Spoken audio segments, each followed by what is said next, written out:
from very stimulating, fascinating ancient Bihar to the contemporary, crude reality of contemporary Bihar. And my paper is quite specific. It's a small issue, not a small issue, I would say it's a huge issue in Bihar, and that's the prevalence of early marriage in the state.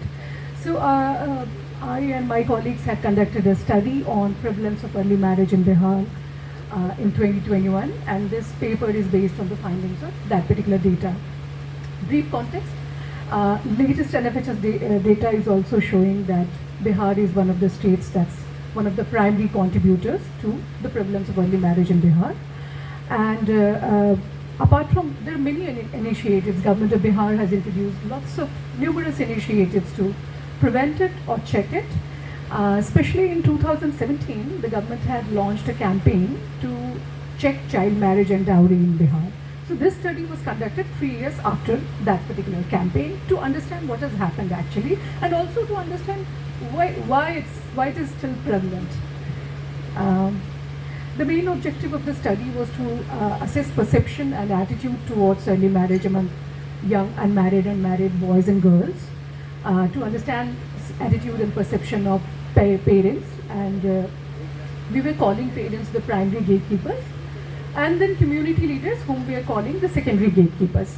Apart from that, we also tried to do a vulnerability mapping to ascertain the extent of influence of some of the factors like accessibility of school or higher education, perceived utility of education, safety and mobility of especially girls, control over girls' sexuality and choice, cost of marriage, and of course it was conducted in 2021, so we thought let's see the impact of COVID. And many of you might have heard that it actually triggered it. Covid के दौरान बाल विवाह की बातें बहुत हो रही थी, और इसलिए हमने सोचा इसको भी ज़रा देखें. Study was quite ambitious. It was conducted in 12 districts of Bihar. Out of that, 6 was high prevalence districts, 3 was medium, and 3 was low. And we adopted a mixed method approach in which we conducted a large-scale survey with 12,700 people, about 12,700 people. That was followed by in-depth interview with parents and primary gatekeepers and secondary gatekeepers, which meant parents and community leaders.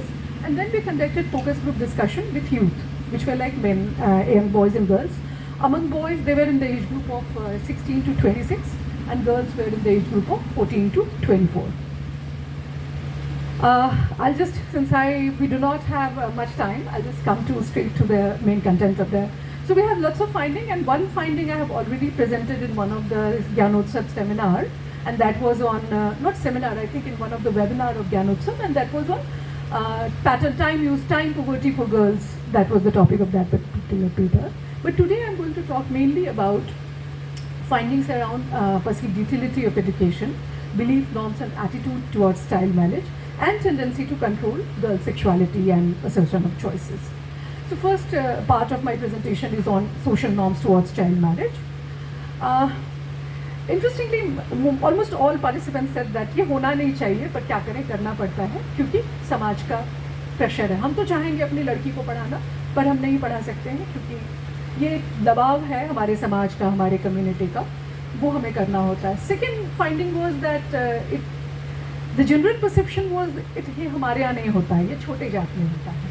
And when we started talking to so called छोटा जात, OBC and SC, we heard the same narrative from there also. ये हमारे यहाँ नहीं होता, छोटा जाट होता है.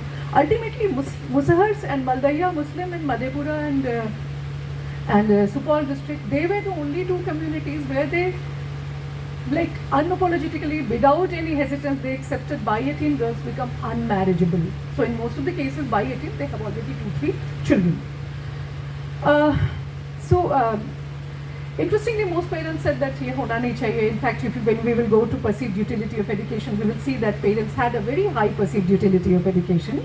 But when it came to practically allowing their daughters to go to college or school, the reluctance was quite clear. Most parents condemn child marriage, but most daughters said that no, our parents are quite concerned about their reputation and they want us to be married as soon as possible. Interestingly, most boys expressed transitional or rather progressive attitude towards age at marriage, but their attitude towards space for women within the matrimonial alliance was quite conservative. They said, नहीं, जल्दी तो शादी नहीं होनी चाहिए. But when we started talking about, let's say, division of domestic labor, their understanding was that no, women should do all the chores. Most male youth partners, most of them believe that parents should take, their parents, groom's parents should take decision related to family planning, and it's not the couple, the young married couple, who should be taking such decisions. In Supal and Katihar, boys also said that having a bride in the home is also means that somebody is there to look after the parents and cook food for the family. So interestingly, participants' response reflected that conventional norms around child marriage are no doubt being challenged. At one level, we were saying that no, it's being kind of preserved, but at the same time, it was being challenged also. Especially qualitative data is suggesting that siblings, especially brothers, are condemning and trying to stop sisters' early marriage. Both girls and boys are negotiating with their parents to delay their marriage, and parents are also listening to them. Parents are agreeing to educate studious daughters, but studious daughters, not all daughters. If the daughter is especially exceptionally talented, then okay, बहुत अच्छी है पढ़ने में, so you can continue, otherwise usually withdraw. Local leaders like Jivika members or Panchayati Raj institution members are working towards sensitizing the community, especially in the wake of this campaign to prevent child marriage. What worked? Because while paper's title is what worked, so what we saw is that among youth association with peer group, having 2-3 friends actually helped them to having more progressive norms. Among married girls and mothers, membership with women's collectives like Jivika or SHG helped them to have a more progressive outlook towards early marriage. And knowledge of governmental schemes of for child welfare, especially about girl child's welfare, also helped in many ways. Second component is perceived utility of education, in which we try to see how parents are perceiving the utility of education for their children, being both girls and boys, and also the secondary gatekeepers, how they are. So it was found least among secondary gatekeepers. Many of the secondary gatekeepers, especially during the in-depth interview, they could, that helps you in getting the thick narrative, and their response was, it's somewhat burdensome, it's unimportant, especially girls' education. And the common narrative was, पढ़ के क्या होगा, कहाँ रोजगार है और क्या मिलने वाला है. Parents experienced overwhelming societal pressure to prioritize daughters' marriage over their education. Qualitative data also shows that gatekeepers usually perceive girls' education unimportant and even burdensome. For parents, girls' education did not help in finding a good groom without dowry, and finding an educated groom for educated girl implied spending more on dowry. Some educated female participants also pointed out that education is not helping girls in finding a job, and hence community has no good examples. Although parents considered education important for both their male and female children, a clear gender gap in their aspiration for children was apparent in their responses. Most of them said that when it came to daughters, they aspired their daughters to study up to secondary level, but when it came to sons, that was like the general response was masters ye jitna padhna chahe. But when we talk to girls, most girls who participated in our focus group discussion, they believe that parents are very concerned about girls' reputation and wanted their daughters to marry as soon as possible. During the focus group discussion, am I audible? Okay. During the focus group discussion, it came very clearly that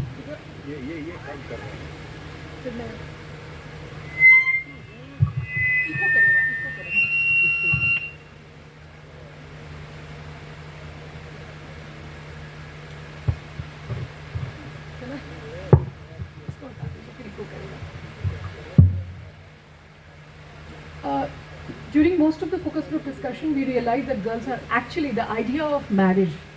The discussion on marriage, we thought it will, bache hain, they will be excited, they might share some dreams, aspiration, but it actually triggered some sort of anxiety, because most of the girls related idea of marriage with, dropping out of school, withdrawing from school, being withdrawn from the school, and they were also scared about the idea of marital home in many cases, because domestic responsibility.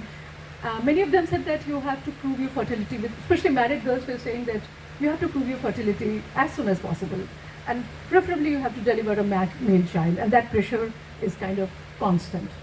In some FGTs, girls struggled in comprehending how to benefit from education if one is neither allowed to complete nor to utilize education. Interestingly, as I said earlier, parents had higher perceived utility for education than unmarried youth, both male and female. If we want to understand what worked, actually, privileged socio-economic status, privileged caste or privileged class status helped in having a more progressive outlook towards perceived utility of education as well. Another factor was that if the participants are from relatively, we have coined a development index to measure the development level of the village, and we had picked up 2-3 indicators like how much time do I have, because we were watching. Do I have time? Okay. So we had picked up proportion of farm workers and non-farm workers, female literacy, and caste. These were 2-3 indicators, and one more, having high school in the village. These were 3-4 indicators that we had selected as the village development indicator. So those who were living in comparatively more developed village had a more progressive outlook also. Social support network, it helped in many cases, having association with women's collective, or even in case of boys and girls, having 2-3 friends helped in many cases. In case of unmarried boys and girls, media exposure and knowledge of government schemes worked, and development and education I have already shared.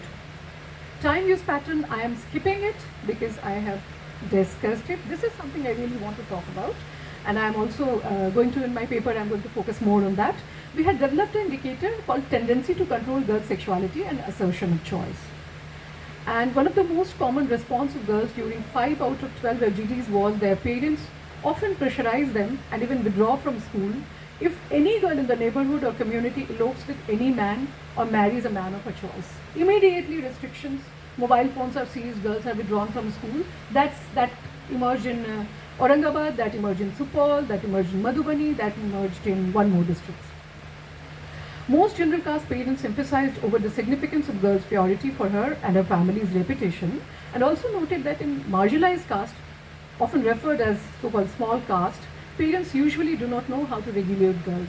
And here it is very important because tendency to control girls' sexuality is perceived as a trait of civilized community. If you are not able to control your girl, then you are not a responsible parent, and you are also therefore irresponsible and uncivilized. Some parents struggled as they had allowed their daughters to continue education on the condition that they will be good girls and remain pure. We all know what pure means. However, they were skeptical and worried about not withdrawing girls from school or college, and both primary gatekeeper and secondary gatekeepers recognized tendency to girls an important trait of responsible parents. Interestingly, and that came in Madhubani actually during an informal discussion, and then we started questioning about it, and it came quite prominently that girls' presence on digital space was also perceived as ये Facebook और Twitter ये सब क्या है, चौक चौराहा ही तो, और यहाँ भी लड़कियाँ खुलेआम आजकल बैठी रहती हैं, so that's how they were. The tendency was to control their girls' presence over there also. Girls also shared their anxiety with the rising influence of social media because some of their friends had fallen in love with somebody they didn't know through social media, and they maybe eloped, and that was a maybe irresponsible decision. Conclude. Okay. TCGS was found to be highest among okay, I'll come to the conclusion. Give me 2-3 minutes, huh? Okay. The paper highlights what works in most cases for delaying or reducing prevalence of early marriage. Apart from that, these factors had, I have already shared that these factors had very important role in having progressive outlook and having less tendency to control girls.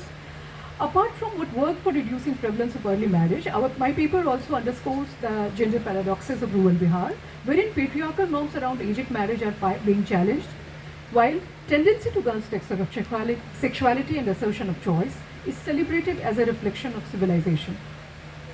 Tendency to regulate girls' mobility at both physical and virtual world was evident, and this also impacted girls' access to and control over digital means as well as education, employment, work opportunity, you name it, because there is a tendency to control them. Stark gender difference was found in mass media exposure in our research finding, and one of the most alarming finding of this research is that adherence to oppressive patriarchal norm was found highest among married boys and tendency to control girl sexuality was found highest among unmarried men.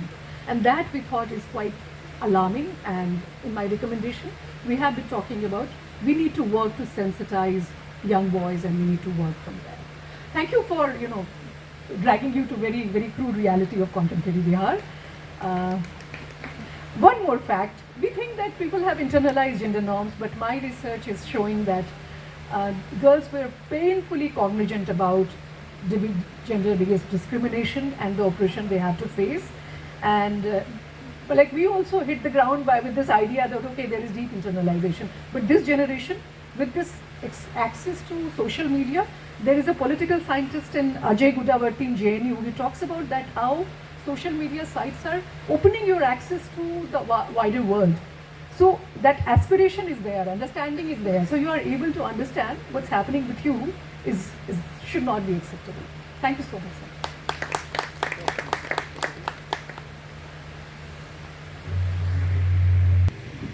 और मैंने बाहर कहीं जाके काम नहीं किया, मैंने अपने ही गांव में काम किया।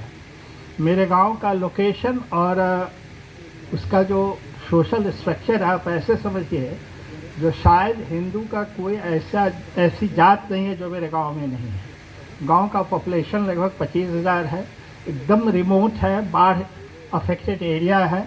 गांव में किसी तरह की रोजी रोटी नहीं है। गांव में एक केवल मिडिल स्कूल था। उस गांव में मैंने इस पर ज़बरदस्त सर्वे किया औरतों के मामले में। मैं हिस्ट्री का स्टूडेंट हूँ, इसलिए मैं बहुत अधिक सैम्पलिंग पे विश्वास नहीं करता हूँ, क्योंकि मेरी पत्नी साइकोलॉजी की विद्यार्थी है और उसी के इस पे ये काम हुआ भी था। उस काम में मैंने जो चीज़ नोटिस किया कि 2000 तक मेरे गांव में मुश्किल से 2 या 3 लड़कियां मैट्रिकुलेशन का एग्ज़ाम दे पाती थी, क्योंकि गांव में केवल मिडिल स्कूल था। किंतु 2008 से 10 आते आते मेरे गांव से 8-10 गाड़ियां आती हैं दरभंगा, और लड़कियां उसमें भर के आती हैं एग्जामिनेशन देने के लिए। आज भी मेरे गांव में हाई स्कूल नहीं है। खुला है 2 साल पहले एक हाई स्कूल खुला है, कि तो अभी तक चालू नहीं हुआ है। इसमें जो चेंज आया है जो औरतों के इसमें, वो चाहे किसी कास्ट का हो, वो जो बेसिक चेंज आया है कि आज गांव में औरतें इस हालात में हैं कि वो डिसीजन लेती हैं कि वो कंसीव करें कि ना करें। ये चीज़ पहले नहीं था। पहले सास या माँ डिसीजन लेती थी कि वो कंसीव करेगी कि नहीं करेगी। आज वो औरत डिसीजन ले रही है कि वो कंसीव करेगी कि नहीं करेगी। शायद स्त्री सशक्तिकरण का ये सबसे बड़ा ये है, क्योंकि आज औरतें ये डिसीजन ले रही है कि वो कंसीव करेंगे कि नहीं करेंगे। और इसमें जो बहुत बड़ा कंट्रीब्यूशन है वो माइग्रेशन का है। क्योंकि काम धंधा गांव में कुछ है नहीं, लोग दिल्ली पंजाब माइग्रेट करते हैं, वहाँ जाके एक बड़े पर इस पे फलक पे ज़िंदगी को देखते हैं। तो गांव में भी लड़कियों का जो मैरिज एज है, वो चाहे किसी कास्ट का हो, वो 18+ में आज के डेट में चला गया है। Thank you so much. मैं रिस्पॉन्ड कर सकती हूँ? मैं बोलना चाहता हूँ, फिर आपको एक उन्हीं से रिलेटेड प्रश्न पूछूंगा एक, कि अब बहुत सारे युवक भी अविवाहित रह जा रहे हैं, जिनके पास न तो खेती है न करियर की कोई गारंटी है। इस गांव में भी कुछ अविवाहित युवक हैं। कहीं कोई मेले तैयार हो तो बताइएगा, तो उनके माता पिता को मैं बता सकता हूँ। इस सब के बावजूद, इतनी पेरेंटल एंजाइटी के बाद, in spite of such high levels of parental anxiety, lots of girls, as my learned friend told you, are still going to college. Now, what drives them? I also did a paper for some newspapers. Some occasion they wanted to know about what is wonderful, what is something, some very good thing that has happened in Bihar.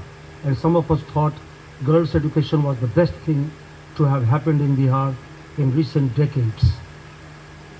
हम लोगों ने उसमें पाया कि जो लड़कियां पढ़ लिख गई हैं, उनके पिताजी को दहेज या तो कम लगता है या नहीं लगता है। जिनको कैरियर है, नौकरी है, उनको नहीं लगता है।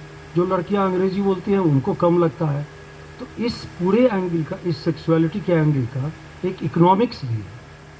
आप उस पर ज़रा प्रकाश, can you please comment on the economics of all this elopement, marriage, early marriage, girls' education, etc. Thank you. अगर परमिशन हो तो. भाई मैं कंफ्यूज हो जाऊंगी, दो का पहले बताने दीजिए. So did you find any clear distinction between different caste and class? Caste within class. Okay. So sorry, caste within caste, class within caste, or to what extent mother's or parental education was a key factor in that. That's also very important. It was there. Maybe you couldn't see it. Factors that helped in having a progressive outlook was higher asset income quantile being there, privileged caste status, and higher education level of parents. That really helped in most of the cases. Coming to questions, points that you have shared. What you shared, I fully, with full respect and everything, that is not what NFHS data, or that is not what other data is saying. Right? You are saying that, okay, enrollment is not an issue in Bihar. Gender gap you don't see in school enrollment. But gender gap arises as you grow at higher level. Like 8th grade, 9th grade, 10th grade girls are dropping out of school. And if you look carefully, we have this whole generation of, I have been talking with, Shishir and I had been discussing about this quite frequently, that we have this whole generation of empowered women, women professional, rural women professional in form of Jivika, PRI member, frontline worker. Now who is looking after their household chores? Their daughters. And maybe my next research will be on them, because mothers are saying that लड़की का मोटा दिमाग था इसलिए school छोड़ दिया, but लड़की का मोटा दिमाग नहीं था. हमारी रिसर्च इज शोइंग कि उनके ऊपर घर के काम की इतनी जिम्मेदारी है कि वो नहीं कर पाती हैं. और अगर वो मैरिज मार्केट में मैं जब ज़माने पहले जब मैं पढ़ती थी, मेरी पॉलिटिकल साइंस की प्रोफेसर निरोज मैम, शायद सर आप लोग जानते होंगे, वो कहती थी कि मैरिज मार्केट से ग्रेजुएट लड़की का डिमांड हट जाए तो तुम में से 60% लड़कियाँ आना बंद कर देगी. तो मैट्रिकुलेट लड़की का मैरिज मार्केट में डिमांड है, जैसे आपने कहा कि अंग्रेजी पढ़ती हो तो इसलिए आप करते हैं, पर आपका एक्सपेक्टेशन नहीं होता है, आपके एस्पिरेशन में लड़की कहीं नहीं आती है कि वो प्रोफेशनल होगी. अगर होता तो बिहार का फीमेल वर्कफोर्स पार्टिसिपेशन इतना लो नहीं होता. It's below 6%. हायर एजुकेशन की बात करें, मेरे स्टडी में भी आया है, हायर सेकेंडरी आते आते ड्रॉप आउट शुरू हो जा रहा है, 8 से शुरू हो जाता है और उसके आगे भी हो जाता है. ये एक बिहार सरकार का बहुत बड़ा कंसर्न है. Therefore, I would highly recommend what is happening around us is not the reality. Maybe it is we are interacting with privileged people.